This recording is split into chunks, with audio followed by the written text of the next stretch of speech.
ministros está el Supremo Salvador. Nosotros mismos realicemos el esfuerzo redentor para hacer que el tirano caiga y el mundo siervo liberar. Soplemos la potente fragua que el hombre libre ha de forjar. Agrupémonos todos en la lucha final. El género humano es la internacional. Agrupémonos todos en la lucha final. El género humano es la internacional. Son graciosos. Nuestro invitado de hoy es tan perspicaz que ha visto que en vez de Carlos Marx han puesto Carlos Max, que debe ser un pequeño declive de nuestros trabajadores por ser un día tan especial. Nuestro invitado entendió que una de las tragedias de nuestro tiempo es que la dominación siempre está unida y la resistencia fragmentada. Generosamente y con responsabilidad histórica mantiene firme la voluntad de sumar, sumar, sumar y no dividir, bueno, a no ser que haga falta, porque tampoco cuando lee sobre la Revolución Francesa va a ponerse a criticar la guillotina en exceso. Como economista y militante lleva desde que tiene memoria combatiendo las políticas neoliberales que perjudican a los y las trabajadoras. Y tiene claro que sin prestar atención a las necesidades materiales, la izquierda nunca será útil para las clases populares. Es economista y curiosamente es de esos economistas que no permiten que sigamos hablando de ese saber como algo gris y triste. Alberto Garzón, buenas noches. Muy buenas noches, muchísimas gracias. Alberto, nos hemos comido hace poco el hecho de que hay un golpe de Estado en marcha en Venezuela. Efectivamente, yo creo que no es una sorpresa, aunque sea un hecho lamentable, evidentemente, para la democracia y para toda la región, y aún diría más para todo el mundo, por las implicaciones que ello supone, porque además, como decía, no era sorpresivo, estaba preparándose y gestándose desde hace mucho tiempo, y permíteme simplemente pues, un hecho que yo creo que es bastante significativo. Desde el momento en el que el presidente de la Asamblea se ha autoproclamado presidente del país hasta que salía un comunicado oficial de Donald Trump y del gobierno de Estados Unidos, han pasado nada más que media hora. En media hora no se escribía ese comunicado, es obvio para todo el mundo, que esto no solo estaba gestado y creado el clima para que esto pudiera ser posible o pueda ser posible en su desarrollo, sino que evidentemente había un acuerdo para que esto saliera. Los mismos que en España piden que se encarcelen a los políticos catalanes que proclamaron, aunque luego no la pusieron en marcha, la República Catalana, son los que les parece genial que un tipo se autoproclame presidente de Venezuela. Evidentemente, pero eso tampoco es una novedad. Estamos hablando de una derecha que no tiene una matriz democrática, es una derecha que desde luego considera los elementos democráticos como meros instrumentos al servicio de un bien superior, y este bien superior, aunque es complejo, aunque tiene múltiples causas, evidentemente está vinculado a los beneficios económicos que potencialmente pudiera dar una extracción liberal de lo que son los recursos naturales de Venezuela. Lo hemos visto muchas veces a lo largo de América Latina, en la historia, y lo hemos visto veces también en España, y lo hemos visto los golpes de Estado cuando son empujados por las élites a que obedecen, y desde luego no obedecen a esas abstracciones liberales de manual como son la democracia liberal burguesa, sino que responden a cuestiones más prosaicas: dinero, negocio y poder. El lunes estuve en la Escuela de Alto Estado Mayor de la Defensa, en el CSDEN, dando una clase sobre gobernanza, gobernabilidad, y al día siguiente una asociación de militares retirados franquista, la que subvencionó Dolores de Cospedal, ha querido montar un escándalo diciendo que es intolerable, ¿no?, que yo vaya allí, igual que alguna vez he dado una charla en una parroquia y también dicen que es intolerable, o das una charla en una universidad privada, igual dicen que es intolerable. Esa gente considera que España es su cortijo. Sí, tienen una noción y una concepción de España que es patrimonialista, y además está vertebrada en función de unos valores profundamente reaccionarios. Esto tiene que ver con la historia de nuestro país. En nuestro país, desgraciadamente, en los últimos 200 años, desde el siglo XIX, el liberalismo democrático, después el movimiento obrero, ha tenido muy pocas victorias, y han sido victorias normalmente muy frágiles, temporales, de muy corto recorrido. Eso ha hecho que quienes han gobernado la mayor parte del tiempo durante estos 200 años hayan sido las élites que han impuesto ya no solo una estructura de propiedad o una serie de distribución del poder, sino sobre todo un relato de lo que significa significa España. Y eso ha perdurado en el tiempo. El propio franquismo ha sido capaz de instalar en las conciencias de la mayoría de la población, lo que en términos ganchanos llamaríamos el sentido común, una concepción de España profundamente reaccionaria y que está cortada por los mismos patrones que estaba cortada la concepción de España en el franquismo. Muy católica, una concepción liberal, una concepción patrimonial y desde luego una concepción basada en esa idea de Menéndez Pelayo de la España frente a la anti-España. Lo que coincide con ese esquema de prejuicios es la España, los que ponen el Belén en Navidad es la España, lo que defiende la unidad de España en esa concepción son españoles, pero todo lo que se salga de ese esquema, sean catalanes, vascos, rojos, comunistas, socialistas, masones, republicanos, todo eso es el enemigo. Esa concepción está latente y lo estamos viendo desgraciadamente. Claro, dicen que son constitucionalistas, pero son constitucionalistas de un trozo de la Constitución. Solamente, curiosamente, ese artículo que lo escribieron los militares de entonces, ¿no? En el CSD un guardia civil me regaló este llavero, este bolígrafo que tiene la bandera de España y dije, claro, no tengo ningún tipo de problema. El problema que tengo yo es que esta bandera la llevan sinvergüenzas como Ricardo Costa en la muñeca cuando está en un juicio por haber robado a los españoles y es la bandera con la que a menudo esa gente, ¿no?, que no tolera a otra España le da con la cabeza diciendo que ellos son los que definen qué es España y qué no es España. Claro, porque el problema no es el símbolo en sí, ni mucho menos lo que puede ser una bandera. El problema es que lo que significa, es decir, esto se está utilizando, se está instrumentalizando como un elemento de cohesión ideológica en torno a una serie de valores, que son los que acabo de describir. Por esa razón hay una gran explosión de nacionalismo español que en gran medida es una reacción a otro nacionalismo, que es el nacionalismo catalán, en este caso concreto, y se retroalimentan mutuamente y se esconden mutuamente sus propias vergüenzas porque quien maneja la bandera, quien maneja el relato, también maneja de qué hablar. Claro, pero luego los de Vox, ¿no?, con Abascal, han sido financiados por grupos terroristas de Irán. Dices, ¿pero estamos locos o qué? Bueno, de la misma forma que el golpe de Estado de Franco, la avanzadilla fue marroquí y evidentemente eso estaba en contra de lo que era los aviones el propio italianos y los italianos y los alemanes, evidentemente, porque en el fondo ellos resisten las contradicciones, porque saben cuál es su prioridad y su prioridad evidentemente tiene que ver con esa concepción de orden, de seguridad vinculada a esa noción reaccionaria de España. Es difícil de confrontar, pero es absolutamente necesario explicarle a la gente que hay otra noción de España que tiene además raíces históricas en nuestro país, el republicanismo federal, una concepción de España plural, una concepción de la democracia que va más allá de lo procedimental, que va más allá de votar cada 4 años y que tiene que ver con los recursos, con la gestión democrática y contra la desigualdad de esos recursos. Creo que todo eso hay que ser capaces de constituirlo. Es difícil cuando no tienes los instrumentos que tiene la derecha, esa misma derecha, que yo no descartaría que la financiación iraní en última instancia viniera de una matriz estadounidense interesada en utilizar estos especímenes, diría, instrumentos de la extrema derecha, no solo en España, sino en toda Europa, para reducir la capacidad de Alemania de poder disputar la hegemonía a Estados Unidos. Ahora mismo hay que enfocar esta visión también, otro enfoque disponible es el de la geopolítica. Está China, está Estados Unidos, está Alemania en un grado, digamos, un escalón inferior.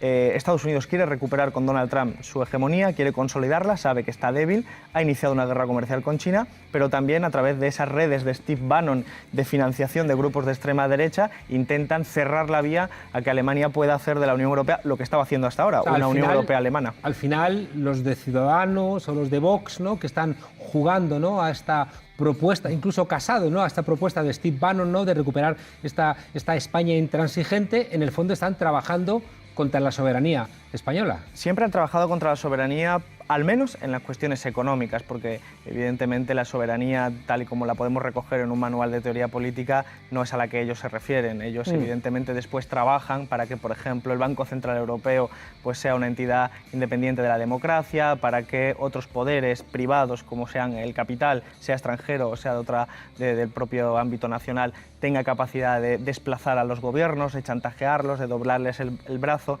Pero hay que entender que al menos la geopolítica marca el tablero de juego. pasado. No define ni determina qué va a suceder en el futuro, pero marca el tablero de juego. Y a partir de ahí se producen elementos muy prosaicos. La victoria de Pablo Casado, el eje hacia la derecha radical, el surgimiento de Vox, la conexión con una masa crítica que despierta como reacción también al independentismo catalán, al proceso independentista. Se van mezclando los factores como una especie de potaje y evidentemente no somos capaces de predecir lo que va a suceder, pero sí sabemos que ahora hay una serie de elementos muy peliagudos. Acabas de entrevistar a las madres de chicos de Alsasua.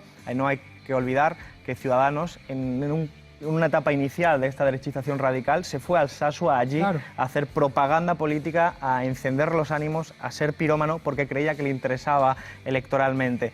Ahora sabemos que eso ha beneficiado a una nueva formación aún más radical y sabemos que todo ese tablero se ha distorsionado. Hay muchos irresponsables en la política. Muchos. Planteabas, es verdad que cada vez que en España ha recuperado la democracia, en 1868, después de la gloriosa, con la Primera República, emerge la plurinacionalidad y una reclamación federal de España en 1931 o en 1978, tras la muerte del dictador, y siempre no vienen fuerzas a intentar frenarlo, que están escondiendo algo que a veces nos olvidamos, y es que todas las dictaduras siempre son de clase, ¿no? Siempre roban, invariablemente roban. En Chile, en Argentina, en España, cuando la izquierda está fuerte, la masacran. Pero a menudo, y ahora quería preguntarte por eso, es la propia izquierda la que se debilita a sí misma. En 2015 publiqué un par de tweets, que no sé si nos lo van a poner. Sí, ahí los tenemos. Ponía yo llena mi cama de calcetines y decía: no sé qué es más desesperante y desconcertante, si lograr la unidad popular o emparejar los malditos calcetines. Fui a una conferencia tuya, bajé y puse otro tuit. Hice la selección y dije, algunos los he tirado, porque todos esos calcetines, algunos estaban imposibles de zurcir, y me di cuenta de que al final me quedaba esto, y puse, algunos los he tirado, otros esperan un zurcido, el problema son los colorados, porque todos son parecidos y todos diferentes. Bueno, es una metáfora yo creo que muy adecuada, dada las circunstancias de heterogeneidad de la izquierda. A mí me gusta mucho la vida de Brian, que también la representa de otra manera. Desgraciadamente esto se convierte en un problema cuando no debería ser tal. Es decir, la izquierda debería aprender a convivir con la diferencia, porque la diferencia es consustancial a las relaciones sociales. Alberto. Porque probablemente se mezclan muchos factores que no todos son políticos, al menos tal y como entendemos la política. La unidad popular, la unidad de como lo queramos llamar, es una estrategia, no es un fin en sí mismo, es una estrategia, y esa estrategia tiene que obedecer a un objetivo. Y normalmente estamos de acuerdo en los objetivos. Las diferentes izquierdas, por lo menos las que estamos viendo en la actualidad en España, estamos de acuerdo en los objetivos, aunque sean con pequeños matices de diferencia. Pero se entrecruzan otra serie de factores, se entrecruzan hasta elementos tan prosaicos, tan convencionales como pueden ser pues las aspiraciones personales, los egos, las relaciones de poder dentro de las propias organizaciones, las formas de financiación de las propias personas, sus objetivos materiales, todo eso se entrecruza y hace muy complicado a veces los debates honestos, porque nunca se producen en el nivel de abstracción que sería quizás deseable. Ahora entramos en eso, pero tú planteas que los objetivos... Yo tengo la sensación de que una parte de la izquierda ya no tiene objetivos, que lo que hace es gestionar lo existente. Bueno, es que a mí me preguntabas cuáles son los objetivos del Partido Socialista. Tengo dificultades de que planteen superar el sistema capitalista, salvo cuando fue defenestrado Sánchez, que hicieron una campaña que parecían todos bolcheviques. Pero creo que ese programa de máximos del Partido Socialista lo desconozco. El programa de máximos de Podemos creo que lo desconozco.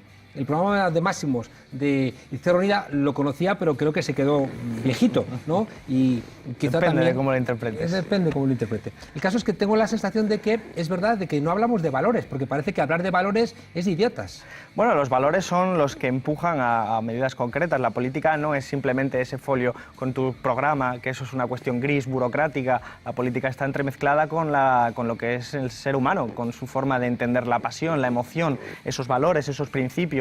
Muchas veces, cuando no sabes hacia dónde ir, te tienes que dejar llevar por una brújula que es la mejor de todas, que son los principios, y eso es difuso, eso es algo que te orienta más que nada en un terreno siempre incierto. Pero claro, tienes razón, hay una parte de la izquierda llamándole de forma generosa izquierda, aunque no soy de pelearme por las etiquetas, que rompió con una tradición, que era la tradición de haber entendido que el sistema económico, en este caso el capitalismo, es culpable de gran parte de los males que asolan a nuestra sociedad, porque funciona con un criterio que es irracional, que es la maximización de la ganancia. Y eso, como criterio rector de la vida, provoca enormes terremotos sociales y también ecológicos y de toda naturaleza.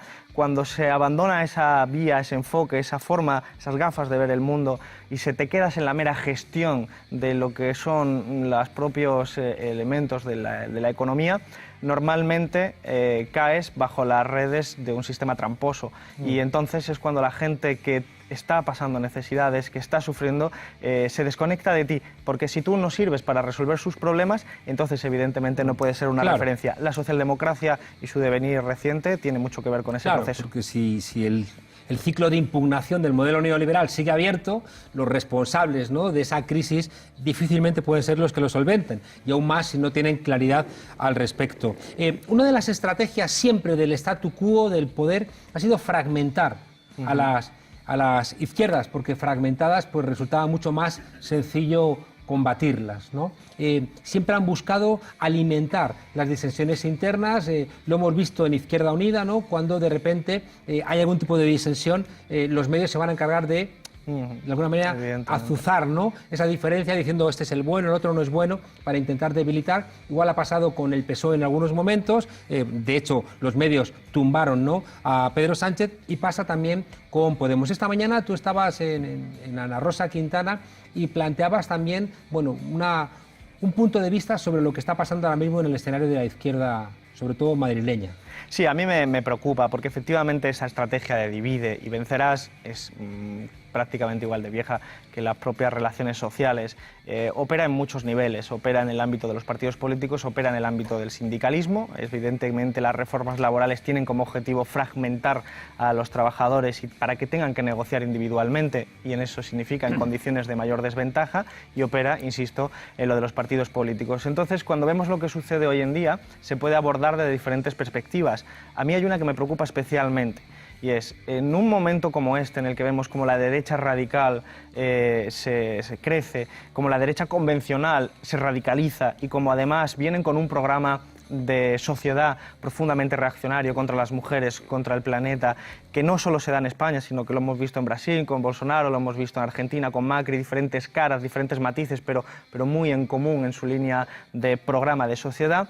Lo último que tienes que hacer es darle un golpe a las organizaciones de izquierdas, porque son organizaciones de gentes que en colectivo deciden qué hacer y cómo defenderse ante procesos de ataque a las conquistas de la clase trabajadora. ¿Tú crees que lo que ha planteado Errejón de alguna manera? Creo que hay determinadas iniciativas que han surgido en los últimos tiempos, la última la de Íñigo Errejón, otra la de Gaspar Llamazares, obedecen a criterios que, aunque ellos crean que tienen razones y no entren si tienen razones o no tienen razones, se basan en un concepto de la legitimidad que yo no comparto. Yo creo que nosotros... ¿Cuál es ese concepto? El de las decisiones democráticas y colectivas. Yo estoy en una organización política, Izquierda Unida, en la que podemos equivocarnos, pero las decisiones las tomamos colectivamente, las debatimos, las reflexionamos y las votamos. Y tiramos hacia esa línea. Creo, además, que se basa en un principio democrático fundamental, heredado del republicanismo de izquierdas, que es muchas cabezas piensan mejor que unas pocas. Y una vez tomas esa decisión, tiras hacia adelante. Pero cuando esas decisiones no te gustan, es legítimo disentir. Pero iniciar una nueva organización política cuando esa legitimidad de esa nueva organización política no se basa en esas decisiones colectivas, sino que se basa en aprovechar tu capital simbólico, porque son personas con enorme capital simbólico. No está vinculado a movimientos sociales, no está vinculado a, una realidad material. Lógicamente concreta. Tiene una serie de elementos a los que también responde, y yo ahí, insisto, no quiero entrar, porque esta discusión... Estoy pensando también en Llamazares. Sí, en ambos. No hay detrás, en ambos hay perspectivas electorales, hay lecturas electorales y hay lecturas sociológicas, pero lo importante en términos de procedimiento es el enorme golpe que se asesta a organizaciones que, mejor o peor, funcionan colectivamente. Cuando eso se sustituye por un criterio distinto como es que yo tengo un gran capital simbólico porque tengo una presencia importante en medios de comunicación, la gente me reconoce y por lo tanto yo pienso que mi propia figura puede compensar la ausencia de una organización, estamos cayendo en un elemento muy arriesgado, en mi opinión.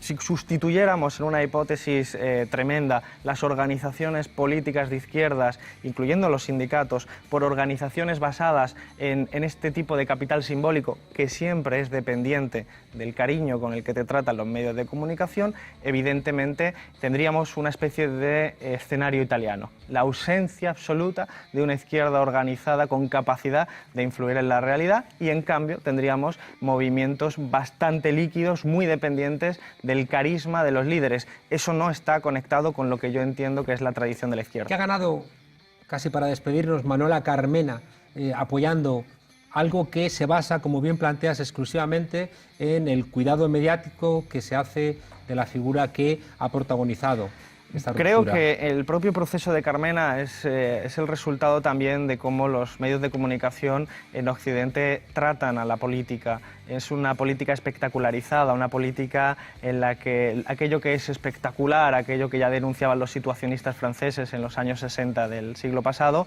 es lo que prima. Y, por ejemplo, cuando todo el equipo de gobierno de Ahora Madrid hacía individualmente en sus diferentes concejalías medidas muy interesantes para clases populares, el titular siempre era Manuela Carmena hace, cuando Manuela Carmena probablemente en esas acciones concretas quizás solamente estuviera informada. Cuando se resume, se reduce a una persona, a todo un proyecto colectivo, entonces es cuando estamos convirtiendo a la política en este escenario espectacular, que creo que no es que no gane ella o pierda, es que no ganamos ninguno de nosotros y nosotras.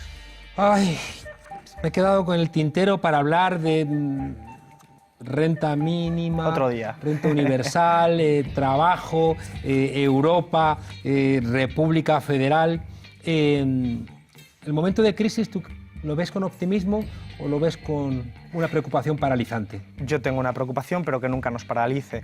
Es decir, nosotros tenemos que ser capaces de entender que vamos a afrontar retos, dificultades muy importantes. El poder no va a dejar, Alberto, que en un país como España, si le partieron la columna a Grecia, no van a permitir que en España se negocien unos presupuestos que impliquen 900 euros de salario mínimo, freno a los alquileres, una serie de medidas que ponen encima de la mesa de Bruselas. Siempre vivimos en una permanente lucha de clases que se manifiesta de diferentes formas, pero no podemos caer en la fetichización del poder.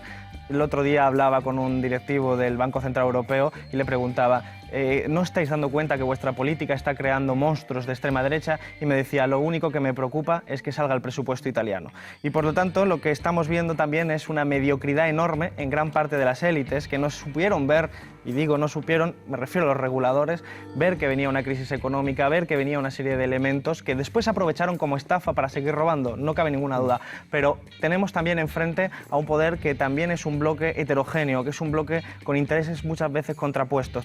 Ellos intentan aprovechar nuestras debilidades, nuestras flaquezas, nuestras incapacidades a veces de ponernos de acuerdo. Tenemos que ser capaces también de aprovechar sus debilidades. En España todavía no hay asegurada una salida social a la crisis ni por la izquierda ni por la derecha. Si somos hábiles, seremos capaces de crear las condiciones y empujar para que sea por la izquierda, lo que para mí izquierda significa esos valores y principios a los que hacías referencia. Alberto, muchas gracias, Alberto Garzón. Hubo un tiempo en donde los dirigentes de la izquierda escribían libros. Este señor todavía lo hace. Alberto, muchísimas gracias, desobedientes. Mañana nos vemos, atentos, porque creo que van a hacer falta todas las voces para decir no a ningún golpe de Estado que vaya a convertir a Venezuela en un baño de sangre. Ojalá la inteligencia pese, y me consta que ese pueblo que bajó en el anterior golpe de Estado de los cerros a las calles, ahí está. Ojalá, insisto, la inteligencia prime y que ningún imbécil desde España apoye ningún baño de sangre. Hasta mañana, desobedientes.